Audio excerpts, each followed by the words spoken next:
नमस्ते दोस्तों, मैं आचार्य लेखराज आज फिर से उपस्थित हो गया हूँ आप सभी के सामने एक नई कहानी लेकर।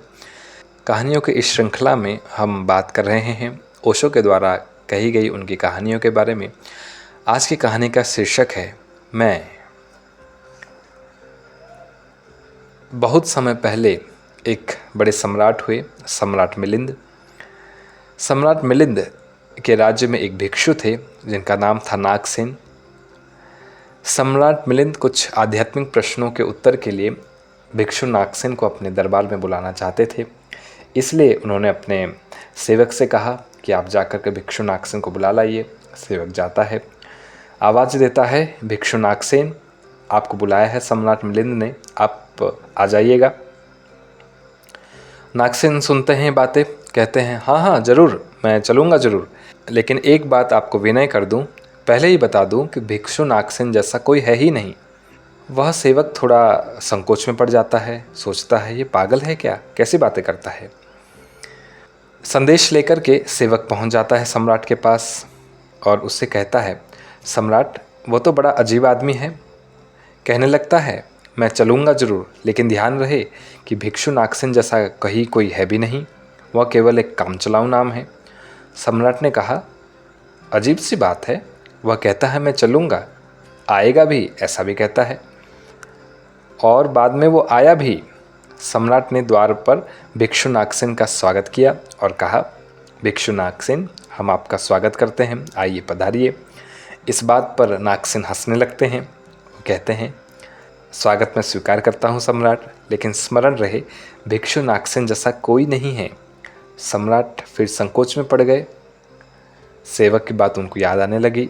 सम्राट ने अपनी शंका दूर करने के लिए नागसेन से पूछा, महात्मा बड़ी पहेली की बातें करते हैं आप, अगर आप नहीं हैं तो कौन है और ये स्वागत कौन ग्रहण कर रहा है।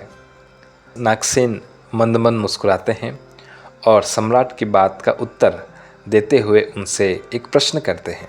वे कहते हैं सम्राट मिलिंद, मैं आपके प्रश्न का उत्तर देता हूँ, लेकिन उससे पहले मैं आपसे कुछ प्रश्न पूछता हूँ।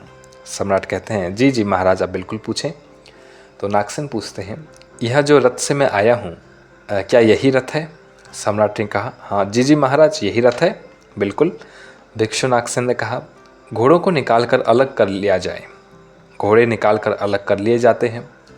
फिर नागसेन सम्राट से पूछते हैं क्या ये घोड़े रथ हैं। सम्राट कहते हैं भिक्षु ये घोड़े रथ कैसे हो सकते हैं, घोड़े अलग कर दिए गए हैं। फिर सामने के डंडे जिनसे घोड़े बंधे थे उनको नागसेन ने अलग करवाने के लिए कहा, उनको भी अलग कर लिया जाता है। फिर भिक्षु पूछते हैं क्या ये डंडे रथ हैं। सम्राट कहते हैं नहीं, ये भी रथ नहीं है। फिर भिक्षु रथ के चाक को अलग करवा लेते हैं। इसी तरह डंडे अलग कर लिए गए, चाक निकलवा लिए गए। फिर भिक्षु पूछते हैं क्या ये रथ है। सम्राट कहते हैं यह तो चाक है, रथ नहीं है। और एक एक अंग रथ का निकलवा लिया जाता है। एक एक अंग पर सम्राट को कहना पड़ता है कि यह रथ नहीं है। अंतिम में केवल शून्य बच जाता है, कुछ भी नहीं बचता। भिक्षु नागसेन फिर पूछने लगते हैं महाराज अब रथ कहाँ है, और जितनी चीज़ें मैंने निकाली उस पे आपने कहा कि यह रथ नहीं है, तो अब रथ कहाँ है। सम्राट चौंक कर सोचने लगते हैं और हक्के बक्के से होकर खड़े रह जाते हैं। उनके पास कोई जवाब नहीं होता। दोस्तों, साधु सन्यासी बड़े सरल कहानियों के माध्यम से हमें बड़ी गंभीर बात बता देते हैं। भिक्षु नागसेन ने भी सम्राट को बड़ी गंभीर बात बता दी है। भिक्षु नागसेन कहने लगते हैं महाराज समझे आप, रथ एक जोड़ा था। रथ कुछ चीज़ों का संग्रह मात्र है। रथ का अपना होना नहीं है, उसका कोई स्व नहीं है। रथ एक जोड़ है। आप खोजें कहाँ है आपका मैं, कहीं भी नहीं है। और एक एक अंग आप सोचते चले जाएं तो एक एक अंग समाप्त होता चला जाता है, फिर पीछे शून्य रह जाता है।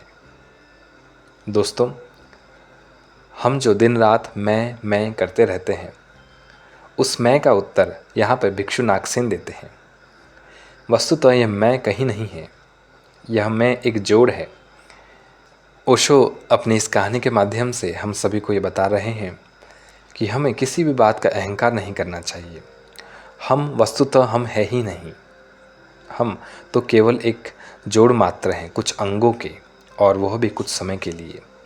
दोस्तों, हम भी ओशो की इस कहानी से अपने अहंकार को मिटा करके ओमकार को, ईश्वर को जानने की चेष्टा करें। आशा है आप सभी को यह कहानी बहुत पसंद आई होगी, और इसी तरह की अच्छी अच्छी कहानियों के चैनल को सब्सक्राइब करें। वीडियो आपको अच्छी लगी है तो वीडियो को लाइक करें। अपने अच्छे बुरे जो भी आपको सुझाव देने हों कमेंट में ज़रूर टाइप करें। तो इसी तरह की अच्छी अच्छी स्टोरीज़ के लिए मिलते हैं नेक्स्ट एपिसोड के लिए। नमस्ते।